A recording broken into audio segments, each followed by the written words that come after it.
ওয়েদারটা সুন্দর হলে হবে কি, চারিদিকে সবার ঠান্ডা কাশি যেন ছাড়ছেই না, মুখে কোনো কিছুতে স্বাদ নেই। আসসালামু আলাইকুম, ওয়েলকাম টু মাই চ্যানেল। কেমন আছেন সবাই?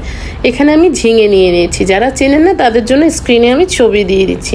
হালকা খোসা রেখে রেখে আমি এটা ছিলে নিয়েছি। এখন এটাকে আমি ব্লেন্ডারে ব্লেন্ড করে নিচ্ছি। তার সাথে যা যা প্রয়োজন, আমি একটা বড় সাইজের পেঁয়াজ নিয়েছি, কয়েকটা কাঁচামরিচ, একটা আস্ত রসুন, আর নিয়ে নিয়েছি চিংড়ি মাছের মাথা। এখানে চিংড়ি মাছও দেওয়া যেতে পারে। নিয়েছি সরিষা, যেহেতু নাক বন্ধ, আর নিয়ে নিয়েছি নারকেল, সেটাও ব্লেন্ডারে ব্লেন্ড করে একটা পাশে সব কিছু গুছিয়ে রাখলাম। এবার কড়াইতে দিয়ে দিচ্ছি সরিষার তেল।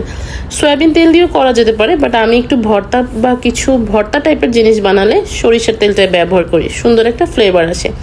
চিংড়ি মাছের মাথাগুলোকে আমি খুব ভালো মতো ভেজে নিচ্ছি। এখন একটা বাদামি কালার এসে গিয়েছে আর একটা ফ্লেভার ছেড়েছে। এখন দিয়ে দিলাম পেঁয়াজ, রসুন আর কাঁচামরিচগুলো।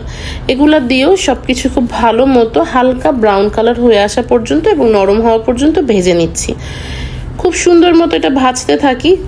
এই যে সর্দিতে নাক বন্ধ, কোনো কিছু খাবার রুচি নেই, তারপর আবার এই একই সবজি, পটল, চিচিঙ্গা, ঝিঙ্গা, এই টাইপের খাবার, এগুলো চচ্চড়ি, ঝোল, ভাজি, এই খেতে খেতে বড়ো হয়ে যাচ্ছি। সব কিছু মিলিয়ে ভাবলাম ভর্তা করে ফেলি ঝিঙের। কেউ টেরও পাবে না যে এটা ঝিঙের ভর্তা, এত মজাদার। এটা কোনোভাবেই বোঝার উপায় নেই। যাই হোক, ওই পাশে আমি ওই পেঁয়াজ, চিংড়ি মাছের মাথা এগুলোকে ভেজে ব্লেন্ড করে নিয়েছি।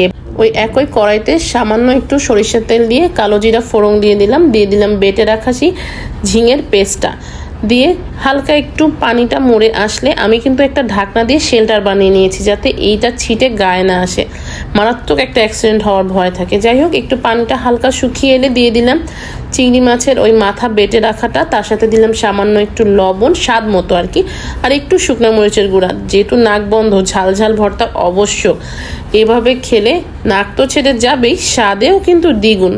এটা ভালো মতো ভেজে নিয়ে দিয়ে দিলাম একটু সরিষা বাটা আর ওই নারকেল যেটা বেটে রেখেছিলাম। সব কিছু দিয়ে খুব ভালো মতো এটাকে শুকিয়ে নেওয়া পর্যন্ত ভাজবো। যখনই চারিপাশ থেকে তেল বেরোবে, তৈরি হয়ে গেল মজাদার ঝিঙে ভর্তা। খেতে কিন্তু অসাধারণ ছিল। নাক বন্ধ তো কি হয়েছে, মজা করে ভাত খেয়েছি। আল্লাহ হাফেজ।